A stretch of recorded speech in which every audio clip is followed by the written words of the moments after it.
Hey guys, Sandy Chase, Potpourri House, and this is tree number 5 that we're going to show you today. And just to preface this a little bit, this tree reminds me of when I was growing up and how my mom did our Christmas tree. To me, it's very heritage based, very nostalgic. It just breeds that in me, and so it was really fun to do this tree. But before we get to that, we're going to show you some elements that we put in this tree, and then we're going to show you how it all came together.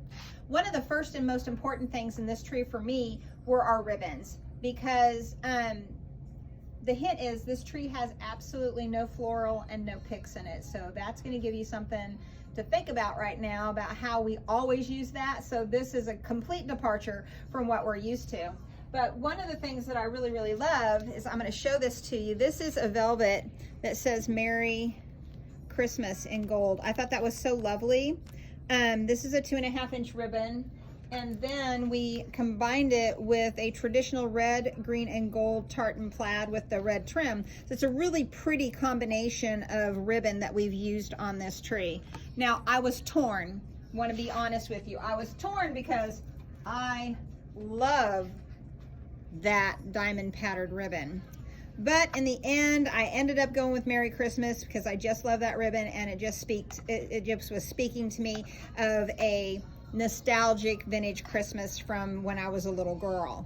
So this is really great. These ribbons go anywhere from $11.95 to, wow, the tartan's only $6.59, so that's a really great price. But now we're going to share some of the elements that we put in this tree.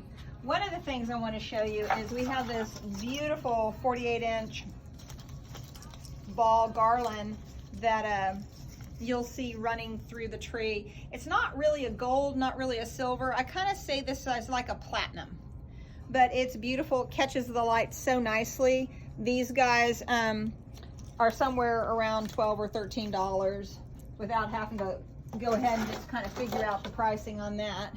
Then also coming along here, and I'm going to block the pictures of the tree, we've got all our array of ornaments for this tree.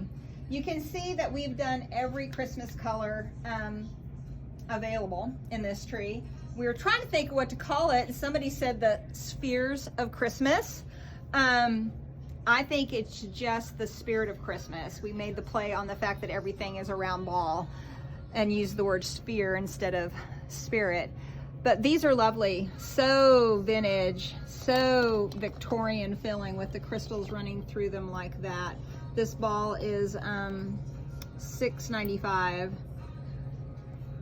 and this is the sister. This is the skinny sister. We used these were the only 2 pieces that weren't necessarily round in it. I love this with all the beading on it. Such a pretty ball. And here, this is textured, but then they put this little bitty glitter on it all around it, and so neat. It really catches the light. Of course, I always want just a little bit of a different, you know, it's still round here, but you have that little onion shape to it, so I really love that. And then we move on to green. So you can see we have basically silver, gold, green, red, and then we put in a champagne color. Now this ornament has it all going on. It's got this texture here, and with all the CZs all the way around. That is crazy work on this ornament. That ornament's $11.95. Love the big red balls here, all sugared, crystalled over.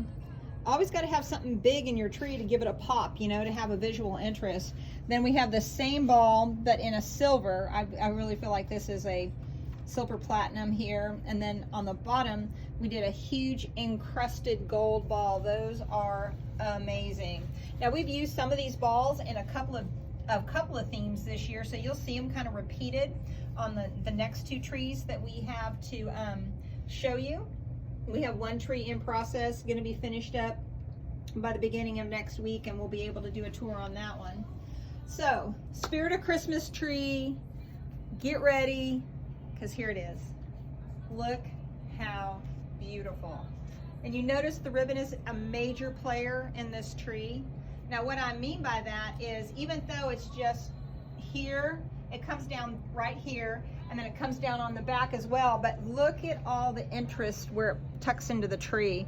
All these loops here with little legs coming out. It goes all the way down to where it actually has a huge group of streamers coming off the bottom here. But I love this tree. Is what I called amped out. It's something I think I would see like in a Macy's window, or in one of the, you know, upper end department stores, how they just load their trees up with so many ornaments. But then you have it dangling out on the end. You see you've got all these long ones kind of hanging out. And then you see how the garland is worked through the tree. What I do, just because I know I've said this to you guys before, I put all the elements on, then I put my ribbon on, and then I put anything like this garland-like item on, because it just kind of like the icing on the edge of the cake, the scallops on the edge of an iced cake. That's how I kind of feel about this. So this is our Spirit of Christmas tree. It just makes me think of when I used to lay in the floor in front of the fireplace at home and watch my tree with all the lights flashing on and off. Look at that bow. It is amazing. And I couldn't be more happy with how this turned out. So tree number 5, guys, of 2020 at the Potpourri House. We're almost done. 2 more trees to go. You'll get one early next week and probably one at the end of next week. So stay tuned, keep checking in, and thanks for spending time with me.